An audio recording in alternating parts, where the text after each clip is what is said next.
इस तरह का एक कानून बनाने के बाद गवर्नमेंट ये समझती है कि बहुत अच्छा काम किया, आपने किया होगा अच्छा काम, लेकिन कम से कम हमारी आवाज भी सुनिए और ये जानिए कि जब हमारे यहाँ 3 तलाक नहीं होती है तो उसकी सजा हमको क्यों दी है।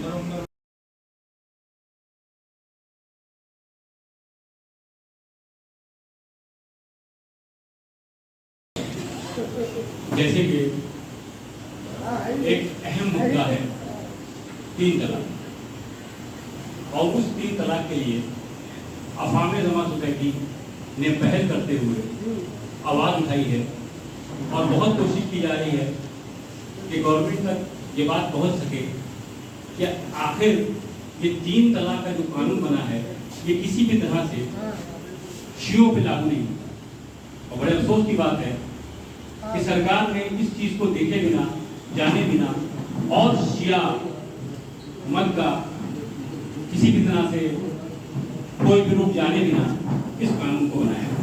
और मौके पर हमारे नवाब मसूदुल्लाह साहब और उसके बाद मौलाना शाह मेहंदी साहब और मौलाना सैयद साया मेहंदी नकवी साहब यहाँ मौजूद हैं। तो मैं गुजारिश करूंगा कि आप लोग बराए मेहरबानी अपनी जगह पर तशरीफ लें। हमारे साबिर अब्बास साहब कैंडिडेट हैं उत्तर प्रदेश बार काउंसिल के लिए, और मिशन साहब ने ऐसी शख्सियतों को यहाँ पर बुला करके कोशिश की है कि एक मैसेज जाए इस प्रेस कॉन्फ्रेंस के माध्यम से कि 3 तलाक एक गलत तरह से बनाया हुआ शियों के लिए कानून।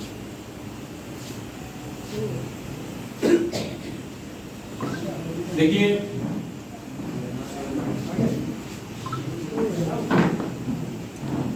सबसे बड़ी बात यह है कि ये अवाम जमा सोसाइटी इन्हीं ने बहुत से केस इस मसले पे तलाक के देखे हैं और कोशिश की है। अभी कुछ दिन पहले जिसमें मैं भी गया था, एक प्रतिनिधि मंडल जो है वो लखनऊ में से होता हुआ कानपुर गया, और वहाँ पे जाने के बाद वहाँ पर एसएसपी साहब से मुलाकात की। एक मसले पे उनसे कहा कि ये जो कानून आपने बना रखा है इसके दायरे में हम नहीं आते। हम पर एफआईआर हो रही शिया समुदाय पर, और एफआईआर करके हमको भी उसमें शामिल कर लिया जाता है, इसके दायरे में हम नहीं आते, क्योंकि 3 तलाक का कोई भी प्रोविजन हमारे समाज में नहीं है, शियों के बीच में नहीं।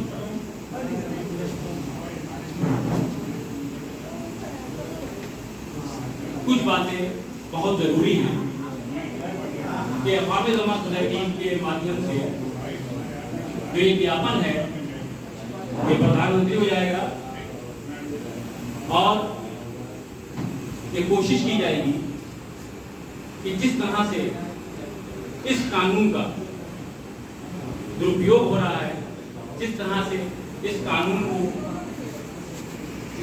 कानून के अंदर किस तरह से कार्रवाई की जा रही है, पुलिस मनमानी कर रही है, इसमें सरकार की तवज्जो कराई है। जहां तक मैं जानता हूँ ये बात सही है कि अगर आप कोई कानून किसी भी फिरके के लिए बनाते हैं, किसी भी मजहब और मिल्लत के लिए बनाते हैं, तो पहले उस मिल्लत के बारे में आपको उनकी राय के बारे में आपको जानकारी होना चाहिए। बड़ी अफसोस की बात है कि कानून बना दिया जाता है। अब इसी मसले में जब हम लोग कानपुर में एसएसपी साहब से मिले तो उन्होंने कहा आप हमसे क्या कह रहे हैं, कि लखनऊ में भी एसएसपी साहब से हम लोग मिले, पुलिस कमिश्नर से जिसे मिले, तो उन्होंने यही बात कही कि आप जो है ये बताइए कि हम क्या कर सकते हैं, या कि आप संसद के पास जाइए, वो कानून बनाती है, हम उसमें क्या कर सकते हैं, हम तो सिर्फ उसका पालन करने वाले। तो कहने का मकसद यही है कि जिस तरह से ये कानून बनाया गया, और अब तक हैरत की बात होती है कि इस मुद्दे को लेकर के कोई भी अच्छी तरह से पैरवी शिया समाज की तरफ से नहीं की।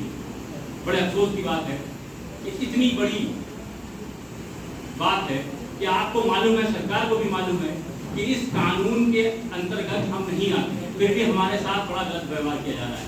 अभी भी एफआईआर हो रही है। अभी कुछ दिन पहले एक मामले में 3 तलाक के मामले में इसमें शामिल था, 3 तलाक के मामले में का मामला था, तो लिख के लड़की ने FIR की कि भैया हमको 3 तलाक दे दिया, और मौलाना साहब ने सिर्फ 1 ही तलाक हमारी तरफ से पढ़ी गई, और उसको 3 तलाक के तौर पर रख करके, और उसको इतना प्रताड़ित किया गया, इतना आदमी को प्रताड़ित किया गया, मतलब पूछिए मत।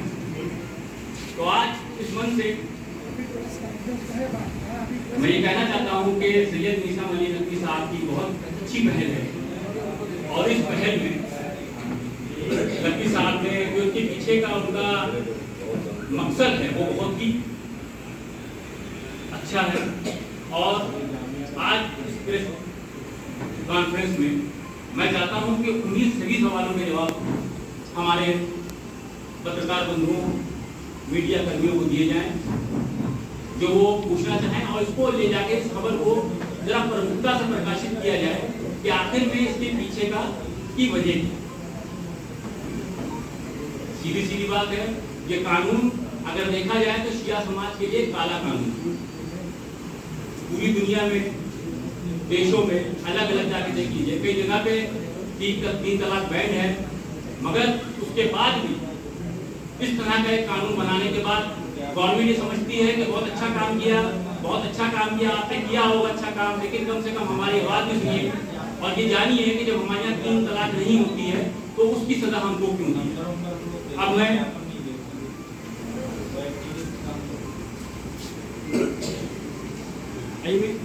जाऊंगा मिशन साहब।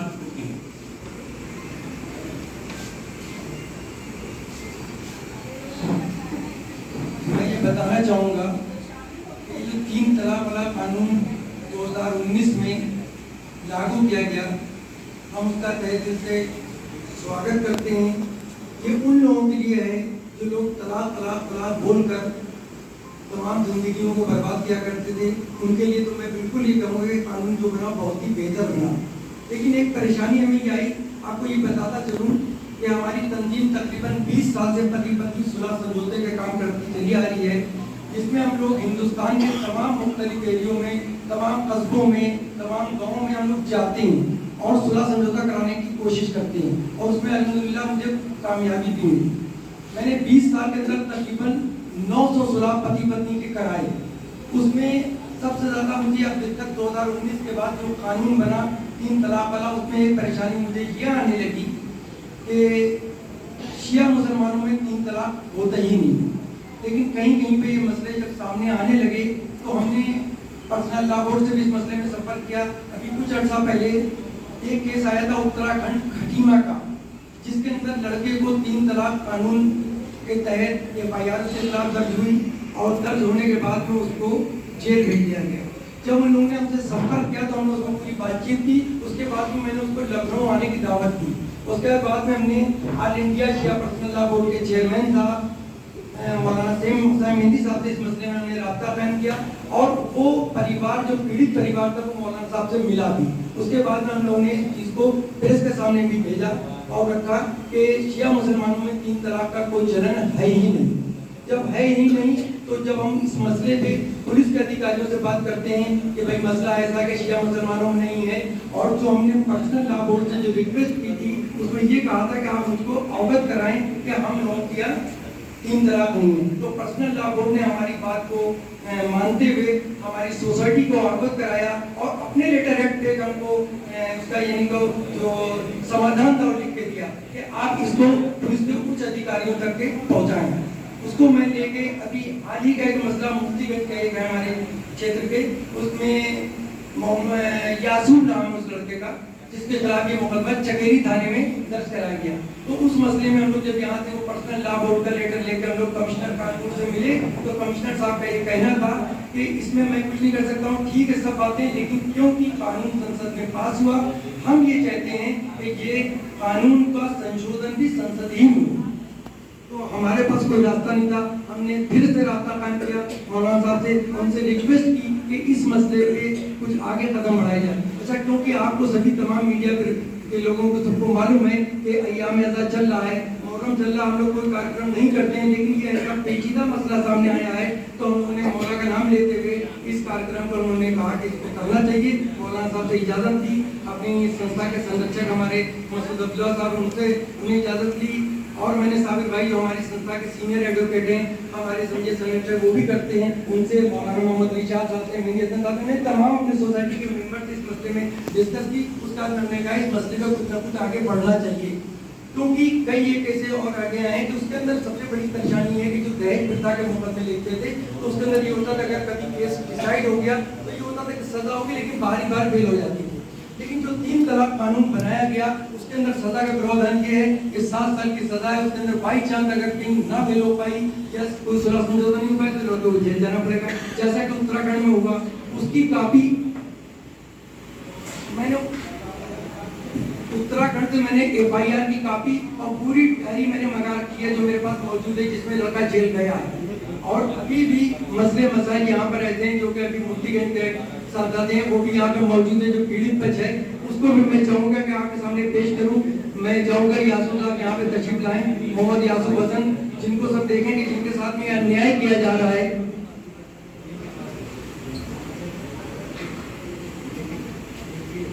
ये हैं मोहम्मद यासूब हसन, जिनके साथ में ये केस हुआ। ये इनकी फाइल इन्होंने हमारी संस्था के पास एप्लीकेशन दी थी और ये पूरे केस की इनकी फाइल है। इनके साथ भी यही अन्याय हुआ है और हम लोग कानपुर करीब 6 चक्कर इनके साथ मेरा पूरा डेलीगेशन गया है, जिसमें धर्मेंद्र राजपूत भी मेरे साथ गए, एडवोकेट 6 एडवोकेट भी गए, काफी लोग हमारे साथ गए। लेकिन पुलिस का यही कहना है कि मैं इसमें आपकी कोई मदद नहीं कर सकता हूँ। उसके बाद में ये हुआ कि कुछ दिन पहले कारगिल से जो शिया यानी कि संसद जीत के हैं, अभी उनका लखनऊ आगमन हुआ तो सब तो अपनी बात कर रहे थे, लेकिन मैंने उनसे इसी डिस्कस की, इसी मसले पे हम ये चाहते हैं कि जब मसला संसद से पास होना है, संसद में संशोधन होना है, तो मैं ये चाहता हूँ कि इस मसले को मेरे आप संसद तक पहुँचाइए। तो उन्हीं ने मुझे आश्वासन दिया और मुझसे कहा, मुझसे पर्सनल मेरे नंबर पर राब्ता कायम किए। उन्होंने कहा मैं जल्द ही इसको संसद तक के पहुँचाऊंगा। इसी सिलसिले में आज ये मेरी मीटिंग है, जिसमें तमाम प्रवक्ताएं जिनको थोड़ा सा समय दिया जाएगा बोलने का। तो मैं चाहता हूँ कि मैं ज्यादा न समय लेते हुए अपने अगले यानी कि मेंबर को सोसाइटी के मैं बुलाऊंगा।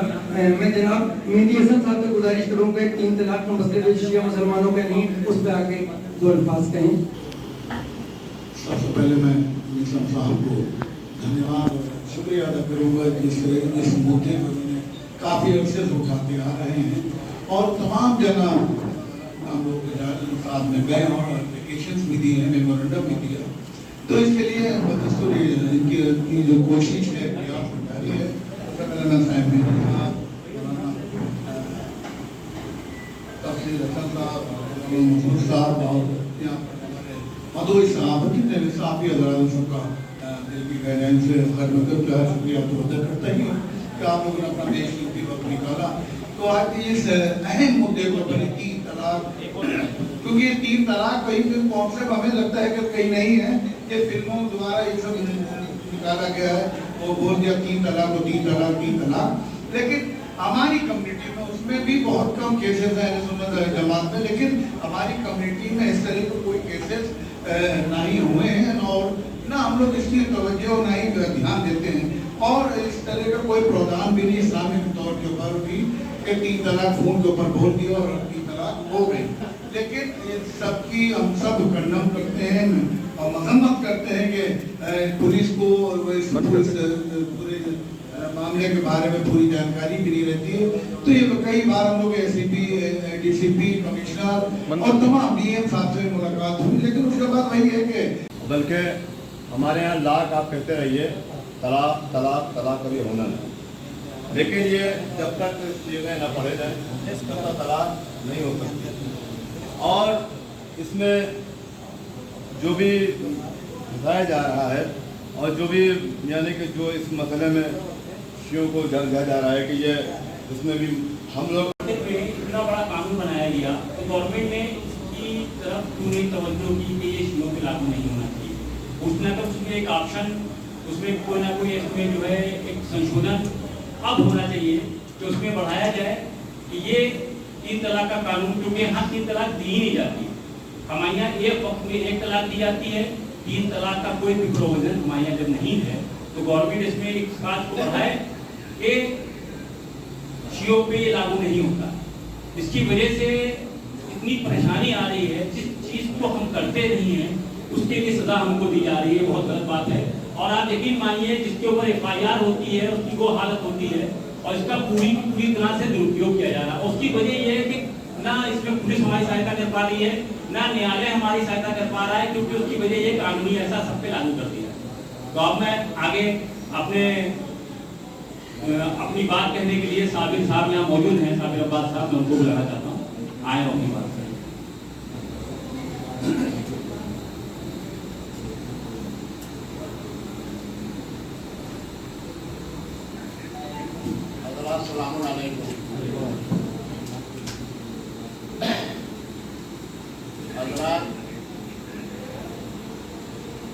आज अफगान जमात सोसाइटी ने जो मुद्दा आया है ये बहुत ही अहम मुद्दा है। इस मुद्दे पे जब कानून बना था तभी जांच जाना चाहिए था। जब मुस्लिम पर्सनल लॉ बोर्ड बना उसके बाद शिया पर्सनल लॉ बोर्ड का गठन किया गया। जब शिया पर्सनल लॉ बोर्ड का गठन किया गया तो उसमें सरकार से किसी मुद्दे पे बात क्यों नहीं की जाती। जब कानून बनाया गया तो उनको बताना चाहिए शिया पर्सनल लॉ बोर्ड के मेंबरान को, यहाँ के अध्यक्ष जी मौजूद है, उनको इस बारे में डिस्कस करना चाहिए कि देखिए कुछ कानून जो है शिया और सुन्नी के अलग अलग है। कानून जो बनता है वो मुसलमान का बनता है, ना कि शिया या सुन्नी का।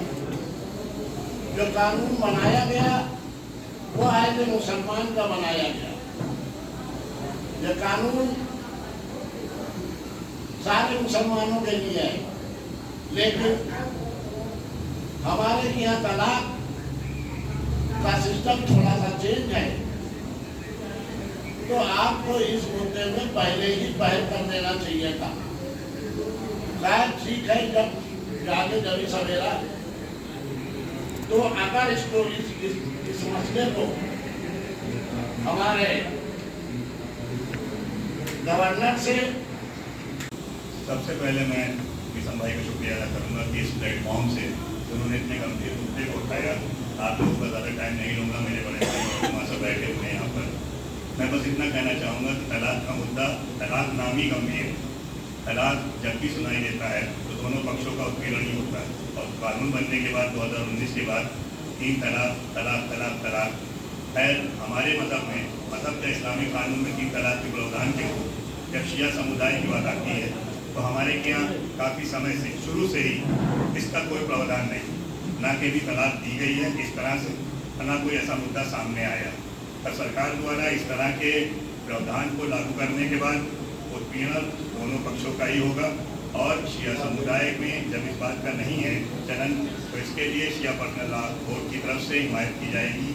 और मैं इस सोसाइटी के माध्यम से अपील करना चाहूँगा शिया पर्सनल लॉ बोर्ड और हम लोगों को आगे आके इस बात को बताना चाहिए कि 3 तलाक गंभीर मुद्दा है और ये किसी भी पक्ष के लिए, चाहे वह अहले सुन्नत हो या शिया समुदाय हो, दोनों के लिए ही खराब है, गंभीर है। इसको हमें इसकी मरम्मत करना चाहिए। ये साबिर अब्बास साहब ने की बात कही, इसमें एक बात ही मैं बता दूँ आपको कि उन्होंने बात कही कि आपको मैं कोई भी कानून बनता है उसकी समीक्षा की जाती है। बिल्कुल बिल्कुल भी पूरा गवर्नमेंट को पूरी जानकारी थी कि शियों में 3 तलाक नहीं होता है। कहीं भी हमारी ईरान में देख लीजिए, कहीं भी देख लीजिए, इस तरह का कोई कानून नहीं है कि हम एक साथ 3 तलाक दे दें। तो सब कुछ जानकारी होते हुए, मालूम होते हुए, और पर्सनल लॉ बोर्ड की पूरे के पूरे नियमों की जानकारी सरकार को है, लेकिन उसके बाद भी सरकार ने इस चीज को नजरअंदाज करते सिर्फ मुसलमानों के नाम पर एक कानून बनाया।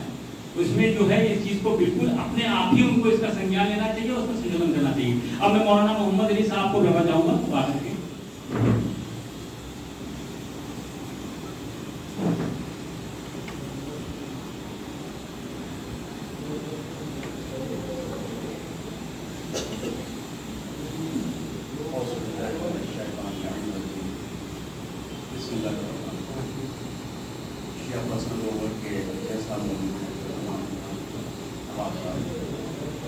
मसला ये है कि ये जो बार बार कहा जा रहा है कि कानून गवर्नमेंट ने गलत बनाया है, वो गलत किया है। देखिए ऐसा है, इसका जो बेस है, बुनियाद जो है ना, पहले उसको समझें।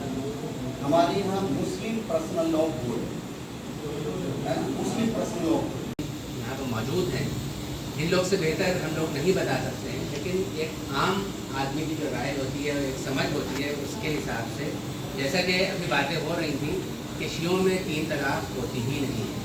तो जाहिर सी बात है, जब शियों में इस तरह से तलाक या इस तरह से नहीं होती, और जैसा कि मौलाना साहब ने फरमाया कि उसमें स्टेप्स होती हैं, तो ये फिल्म नहीं है, ये ज़िंदगी है। कि जैसे निकाह फिल्म में था कि उन्हें तलाक कहा और उसके बाद फिर तलाक हो गई। तो ये फिल्म नहीं है, ये हकीकत है, ज़िंदगी है। और जब ये 3 बार तलाक कहने से वो तलाक नहीं होती है, तो फिर उसके ऊपर जो भी है उसकी सज़ा कैसे, उसको हम ये कह सकते हैं कि इस तरह का जो अल्फाज है, जो तलाक अल्फाज है, उसको गाली के फॉर्म में हम कह सकते हैं कि एक बुरे तरीक़े से हमने किसी औरत के साथ हमने बदसलूकी की या उसके लिए गलत अल्फाज का इस्तेमाल किया। लेकिन जब तलाक कह के वो तलाक है ही नहीं, तो जो ये कहा जा रहा है कि उसकी तलाक हो गई, तो जो इनके अपने रूल्स एंड रेगुलेशन जो बनाए गए, जो अमेंडमेंट हुआ है, उसमें मेरे ख्याल से कोई गुंजाइश नहीं है और इस तरह की बात नहीं होना चाहिए है। और हमसे ज़्यादा आप लोग इस चीज़ को बता सकते हैं। तो जो सिर्फ शिया और सुन्नी वाली बात है, वो सबके लिए होना चाहिए कि जैसा कि अभी मीसा मियाँ ने ये फरमाया था कि शियों में ये चीज़ नहीं होती।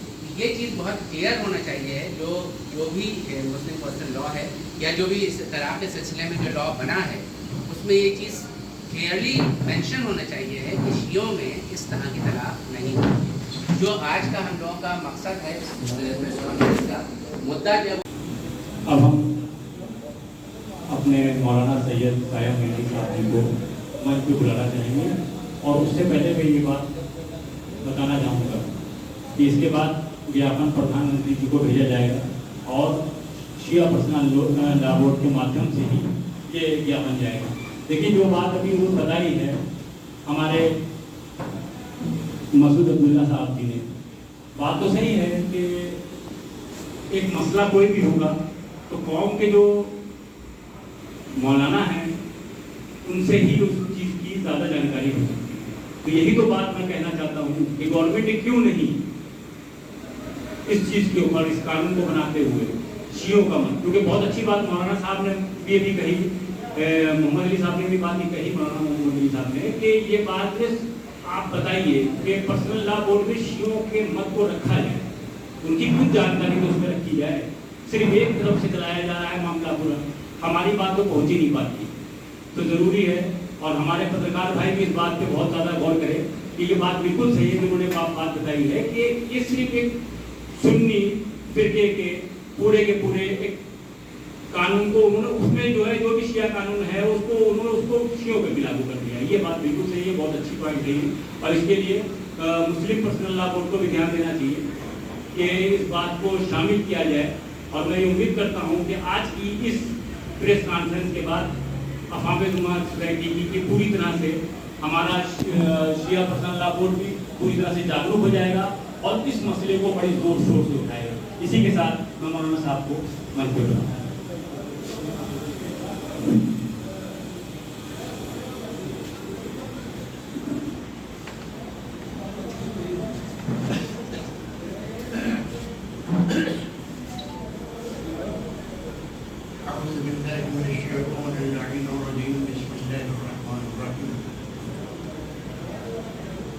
सबसे पहले तो मैं नवानिगार हजरात, पत्रकारों, प्रेस मीडिया, इलेक्ट्रॉनिक मीडिया का शुक्रिया अदा करता हूँ कि वो हमारी आवाज़ को जनता और सरकार के बीच में पहुँचाने का जरिया बनती है। इस वक्त हमारे सामने जो सबसे बड़ा टॉपिक है वो तलाक का मसला। मैंने तमाम मुकर्रिरीन के बातों को सुना, अच्छी अच्छी बातें हमारे सामने आई। मैं बहैसियत ऑल इंडिया शिया पसंदीदा बोर्ड के सदर आपको ये बताना चाहता हूँ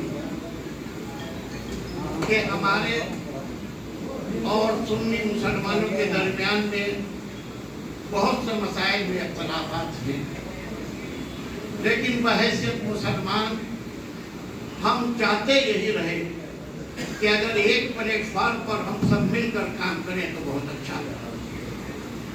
इसी वजह से जब 1972 में मुस्लिम पर्सनल बोर्ड बना तो हम उनके साथ शरीक हुए, लेकिन उसके बाद ज्यादा को आगे न बढ़ाते हुए सिर्फ आपको ये बताना चाहता हूँ कि एक मंजिल वो आई थी जब 2004 में तौकीर रजा साहब ने पर्सनल लॉ बोर्ड जदीद बनाया और उसमें ये मेंशन किया कि इसमें हम किसी शिया को इंटर नहीं होने देंगे।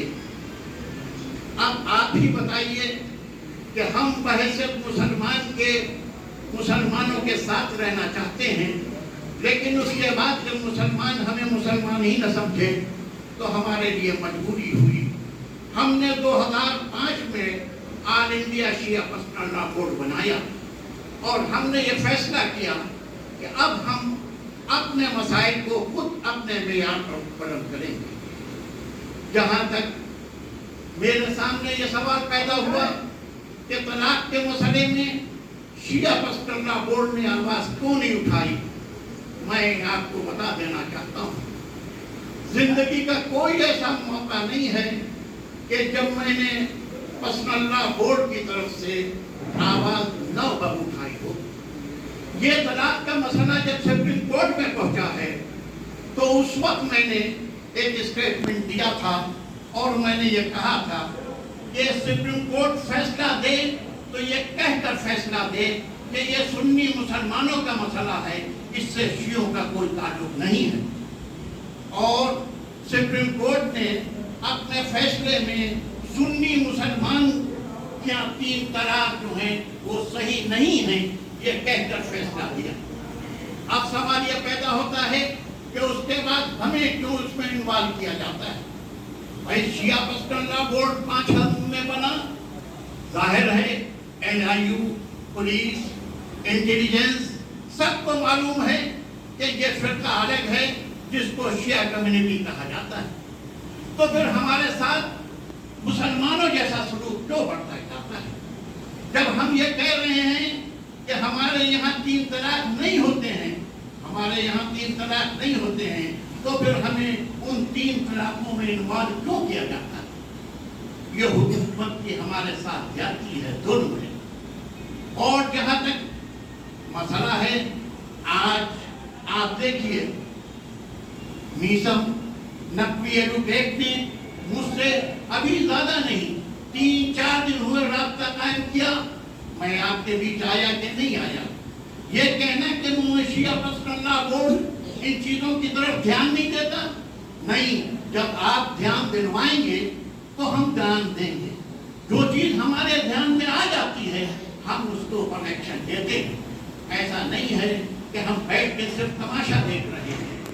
मेरे अजीजों, मैं आज आपके बीच में आया हूँ और जहाँ तक इसका मसला है मैं इसको यहाँ से प्राइम मिनिस्टर तक गुफ्तगू करूँगा, बात करूँगा कि हुकूमत का फर्ज ये होता है कि शिया सुन्नी मुसलमानों के सिलसिले में अलग अलग कानून बनाएं, क्योंकि मौका नहीं है।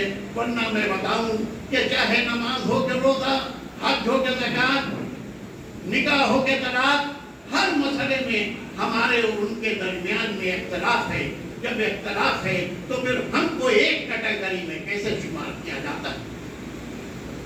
और आज भी मैं आपको ये बता देना चाहता हूँ कि मैं खामोश नहीं बैठा हूँ। अभी पिछले महीने की बात है, इस तलाक के मसले में मेरे सामने तकरीबन 6 दिनों से ऐसे केसेस आए कि जिसमें यह कहा गया कि औरत ने पुलिस थाने में जाकर इस बात की रिपोर्ट कर दी कि मेरे शौहर ने ज़बानी मुझे तलाक तलाक तलाक कह के तलाक दे दिया। उसके ऊपर FIR दर्ज हो गई।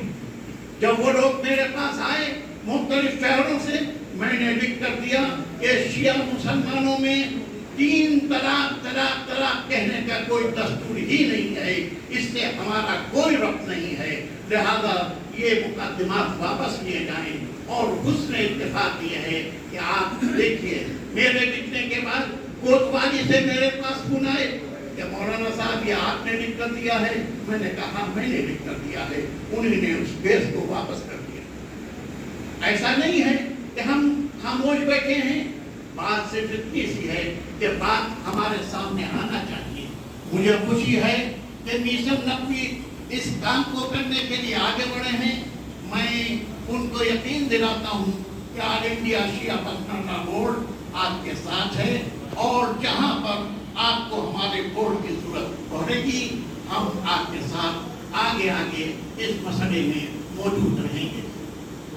मैं एक बात की तरफ और मुतवज्जह कर देना चाहता हूँ, क्योंकि मसला मजहबी है, शरई है, लोग हमारे ऊपर चार्ज बहुत जल्दी लगा देते हैं, लेकिन हकीकत को समझते नहीं। मसलन अभी आपके सामने जो प्रेस नोट दिया गया है, उसमें यह बताया गया है कि एक मसला और है जिसे हम मीरास कहते हैं। इसमें लड़की को हक दिया जाता है, पावर्स दिए जाते हैं कि वो अपनी जिंदगी के गुजर बसर के लिए अपना इंतजाम कर सके, यानी माँ बाप की प्रॉपर्टी बैंक बैलेंस में उसको 1/3 का शेयर दिया जाता है। ये कानूनन शरई नुक्ते नजर से शियों की यहाँ मौजूद है। अब आप कहते हैं कि हम देना नहीं चाहते या वो देना नहीं चाहते, तो ये लेना न देना ये आपकी जिम्मेदारी है, इससे शरीयत पर कोई असर नहीं पड़ता। मेरे अजीजों, बात को मुख्तसर करते हुए मैं ये बात कहना चाहता हूँ कि हमारे और आम मुसलमानों के दरमियान में जो इख्तिलाफात हैं, उनको हम इसलिए प्लेटफॉर्म पर ज्यादा उजागर नहीं करते हैं कि लफ्ज़ मुसलमान हमारे पेश नजर होता है, लेकिन जब शियत का मसला आएगा, जब हमारे ला की बात आएगी, तो हम कतई इसे बर्दाश्त नहीं करेंगे। हम वही कहेंगे जो हमारा धर्म कहता है, हमारा मजहब कहता है, हमारा फिरका कहता है, हमारे नजरियात कहते हैं। मैं इस मुख्तसर सी गुफ्तगू के साथ में आप लोगों को इस बात पर यकीन दिलाता हूँ कि आप सिर्फ हमारे सामने वो बातें लाकर रखिए जिससे कौम को नुकसान पहुंच रहा है, हम देखिए उसके ऊपर कोई स्टेप है कि नहीं। मैं इन जुमलों के साथ में अपनी बात को खत्म करते हुए आपका एक मरतबा फिर शुक्रिया अदा करता हूँ, और मैं उम्मीद करता हूँ कि मीडिया जो है वो लफ्ज़ सुन्नी शिया को न इस्तेमाल करते हुए ये ज़रूर महसूस करेगी कि शिया और सुन्नी कानून में फ़र्क है, और सरकार भी अच्छी तरह जानती है। अगर वो पहले इस किस्म का कानून बना दे तो कोई प्रॉब्लम नहीं होगी। क्या कुछ मामला है शिया मसले के मसाइल कुछ अलग है क्या? इसमें एफआईआर की मुकदमात की दर्ज है? देखिए, मसला ये है कि इधर कुछ दिनों से कुछ सरपरसन अनासिर ने शिया कम्युनिटी की बच्चियों को बरगला कर अपने शौहरों के खिलाफ एफआईआर दर्ज कराने की कोशिश की, ये कहकर कि हमारे शौहरों ने हमें ज़बानी 3 तलाक तलाक तलाक तलाक कहते तलाक दे दी। चूँकि शिया कम्युनिटी में 3 तलाक का कोई वजूद ही नहीं है, हमारे यहाँ प्रॉपर तरीके पर तलाक होता है, लिहाजा हम मजबूर हो गए कि हम हुकूमत को, सरकार को, पुलिस को जो बताएं कि शियों का तलाक जो है वो दूसरे अंदाज पर होता है, और ये तलाक तलाक कह देना हमारे यहाँ तलाक नहीं होता है। जिसकी बिना पर किसी भी लड़के को परेशान न किया जाए, उसके खिलाफ एफआईआर दर्ज करें। तो जब तलाक ही वाक़ई नहीं होता है तो फिर कैसे केस और इस तरीके की चीज़ें? नहीं, हमारे यहाँ तलाक का प्रोसीजर है बाकायदा।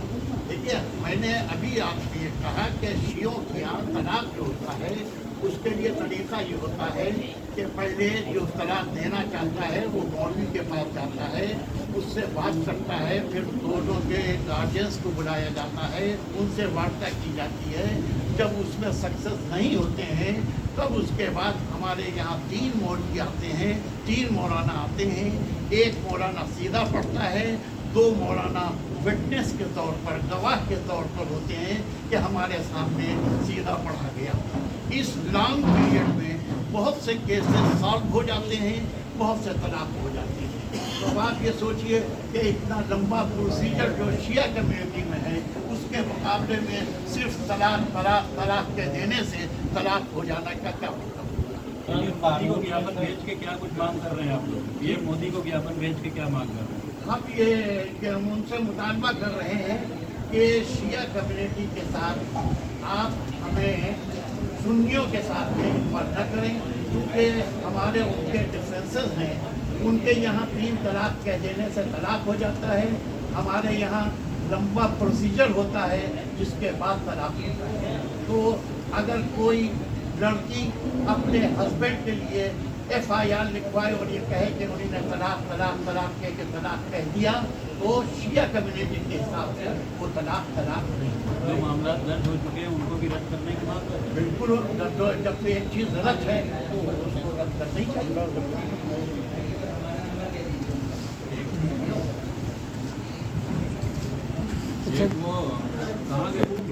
ज्ञापन देना चाहिए। सुप्रीम कोर्ट में ये केस था, मैंने ये कहा था कि शिया मुसलमानों का 3 तलाक का रिवाज नहीं है, गलत है।